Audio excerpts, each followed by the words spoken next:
A head coach doesn't just vanish in the middle of an international tournament. Coaches don't abandon their own bench unless something significant is happening behind closed doors. Yet that's exactly what occurred with Cara Lawson, the USA head coach, during the FIA World Cup qualifying tournament in Puerto Rico, especially considering how she handled superstar Caitlyn Clark. With 3 games left, she was suddenly absent, and Nate Tibbitz of the Phoenix Mercury was now leading Team USA. What changed? What really unfolded inside that locker room or during front office discussions? Do you think Cara Lawson undermined Caitlyn Clark? Share your thoughts in the comments. Here's where it gets intriguing. There was a clear plan heading into this tournament. That plan had Caitlyn Clark, arguably the most electrifying player in women's basketball today, coming off the bench in 4 out of 5 games. Take Game 1 against Segal, for instance. Clark entered off the bench, had limited minutes, and still shattered 5 FIA world records in that single match. She recorded the highest assist total ever for a USA debutante in a FIA qualifying game. Decades-old records fell in just one night. Lawson's response? Bench her again for the next game. The offense in the opening 2 games was methodical and deliberate. Half-court sets, veteran ball handlers. A pace that wasn't designed to blow anyone off the court. There's a philosophy behind that.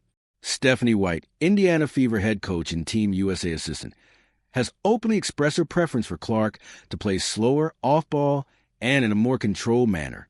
White envisions Clark integrating into the system rather than being the system. The offense trudges along. Clark rotates in and out. The team wins, but no one is igniting the court. Now imagine this. You have a player who just smashed 5 world records sitting on your bench. Your offense crawls at half speed.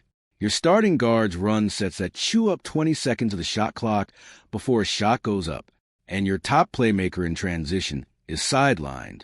That's not coaching philosophy. That's a puzzle with pieces in the wrong places. Clark thrives on pace and rapid decision-making. She reads the floor 2 seconds ahead of most offenders. Slow the game down, and you don't just limit Clark. You stall the entire offense, giving defenses the time to neutralize everything. The early box scores reflected it. The team functioned but never exploded, never hit that rhythm where opponents can't keep up. Then came the Puerto Rico game. Clark's minutes shrank even more. Puerto Rico deployed a box and 1 specifically to shut her down, and it worked, not because Clark lacked skill, but because the surrounding system had no counter. The team appeared trapped. Commentators noticed. Fans were outraged. If you watched that game, you felt it too. It wasn't working, and everyone could see it, except the coaching staff. But there's more. Despite 4 bench games, a box and 1 designed to nullify her, and a system built for someone else, Clark still led Team USA in plus-minus and efficiency for the entire tournament. Pause for a moment. Bench minutes, limited role, restrictive system. Yet she outperformed every teammate in those categories. She also led the tournament in both metrics, not just Team USA. She dominated the whole field. After Puerto Rico, Lawson approaches a press conference, and a reporter asks about Clark's role. Lawson sidesteps. She says Team USA is about everyone shining. No mention of the records. No explanation of minutes. Just a vague non-answer and move on. That alone speaks volumes. 5 world records. A team performing better with Clark orchestrating the offense. And the head coach refuses to even utter her name when asked directly. Then, abruptly, Lawson stops attending games.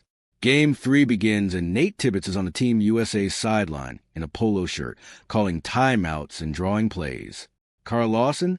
Gone. No official statement from USA Basketball. No press release. No explanation about personal reasons or scheduling conflicts. She simply vanished.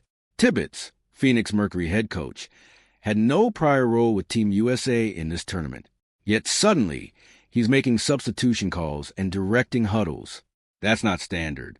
Coaches don't randomly appear on international sidelines because a seat is vacant. Someone made a decision. USA Basketball said nothing. No updates on her status. No explanation. When an organization goes silent on something so public, it usually signals they'd rather not disclose the reason. And so, the internet connects the dots.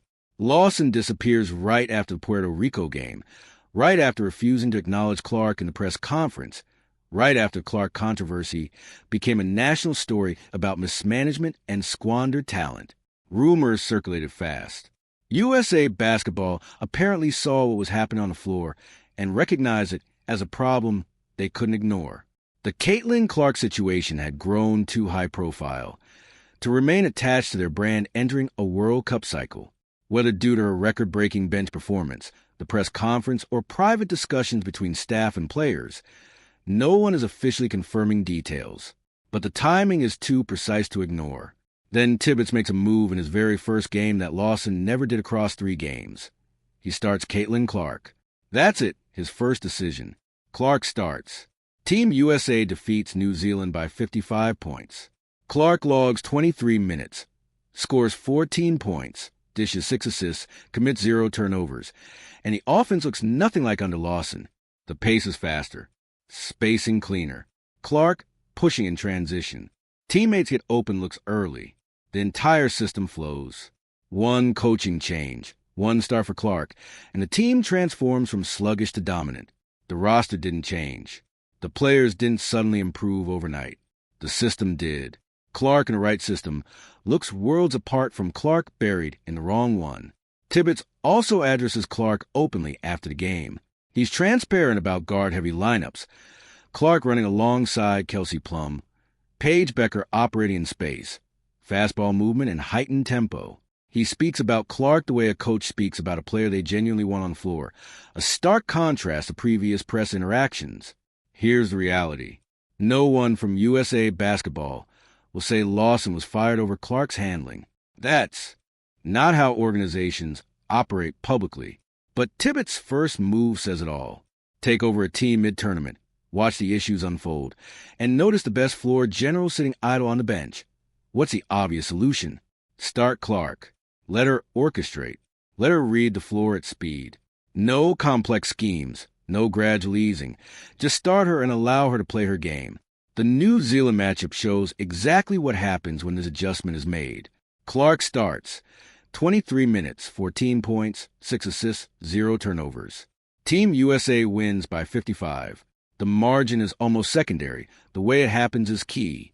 Early in the first half, Clark pushes in transition, finds teammates before defenses are set, creating clean looks absent in the first 2 games. Spacing opens instantly because defenders must account for her speed. When they do, everyone else gets easier opportunities. Some might argue New Zealand isn't a strong test, and a 55-point win isn't proof against elite teams. So let's examine the tournament-wide numbers instead. Clark led Team USA in assists plus minus and efficiency across all 5 games. Not only that, she also led the entire tournament in plus minus and efficiency. Not just her team, but every single player from every country in the field. Those numbers account for every opponent, every minute, including the game she spent on the bench. So, the argument that the blowout wins were simply mismatches doesn't hold up when you look at the stats across the full tournament. Tibbitz positions Clark alongside Kelsey Plum and Paige Buckers in the backcourt. 3 guards on the floor at once, all capable of running the offense and making smart decisions. Italy simply has no answer. USA wins by 34 points, and the offense suddenly looks dynamic and fun. There's pace, movement, and personality. The ball swings freely. The floor opens up, and Clark is operating exactly where she's most dangerous. Space to see the floor, make decisions, and create before the defense can react. That guard-heavy lineup represents the bigger stylistic change Tibbitz introduced. It's more than just a Clark adjustment. It's a full philosophical shift. Smaller lineups, faster tempo, more ball movement, more decisions happening at speed. And it works specifically because Clark can thrive in that environment. She's the one who can push the pace in transition and still make the right reads. She's the one who can drive into the paint and distribute before the help arrives. The entire offense breathes differently when she's in control. Under Lawson, the system forced Clark to adapt, slow down, play off the ball, operate within a preset structure. Under Tibbitz, the system adapts to her natural game. Push pace, read the floor, create for others, and punish defenses that try to slow her down. Two completely different starting points. Two completely different outcomes on the scoreboard. By the final game of the tournament, Clark is starting, logging the most minutes on the team, and the wins are piling up 30, 40, 50-point margins. The MVP conversation is no longer up for debate. 14, that's the number. 14 FIA world records in 7 days, most of it coming off the bench. Let's break it down game by game. Game 1 against Segal. Clark off the bench, limited minutes. 5 world records in a single night. Highest assist total ever by a USA debutante in FIA qualifying history. Records untouched for decades. Gone overnight by a non-starter. Team USA wins, but the offense is functional, not dominant. Game 2, the same story. Clark back on the bench. Offense slow, yet she still sets records just by being on the floor. Then comes Puerto Rico. Minutes reduced, the team struggles, and it's like trying to run a race with one shoe tied. Then Tibbitz takes over. Game 3 against New Zealand looks completely different. Clark starts. The offense flows through her, and USA wins by 55. Game 4 versus Italy. Clark runs a backcourt with Plum and Buckers. USA wins by 34. Game 5. Clark is the story. Starting, logging the most minutes, and the lineup is no longer questioned. Zoom in on the MVP metrics. Clark leads Team USA in minutes, points, 2-point percentage, free throws made and attempted, assists plus minus, and efficiency. She also leads the entire tournament in plus minus and efficiency. Every player, every country. She's 22 years old and becomes the youngest FIA qualifying tournament MVP. And remember, for games on the bench, the lingering question, what if she started all 5 games? What if Tibbitz had been in charge from game 1? Because what she accomplished as a backup is already historic. The starter version might rewrite history entirely. Clark's performance also shifted global attention. Ratings surged. Sponsorship talks changed. The WNBA's next collective bargaining agreement is underway, and her international market value is now undeniable. Teams and brands can't claim her appeal is just domestic. It's documented and inarguable. Indiana Fever fans should take note of Stephanie White. White is Clark's head coach in Indiana entering 2026, and she was on staff in Puerto Rico advocating for slower, off-ball play. This tournament became a 5-game experiment testing that philosophy. First 2 games, slow, restrictive system. Last 3, Tibbitz full speed, Clark-centric. Wins by 55 and 34 points. Results aren't subtle. Fans who said Clark was being mismanaged? Right. Analysts who questioned the box scores? Right.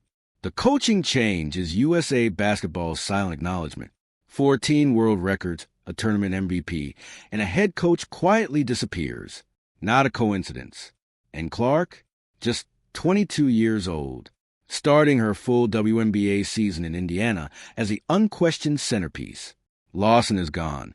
14 world records on the books. Youngest FIA qualifying tournament MVP in history.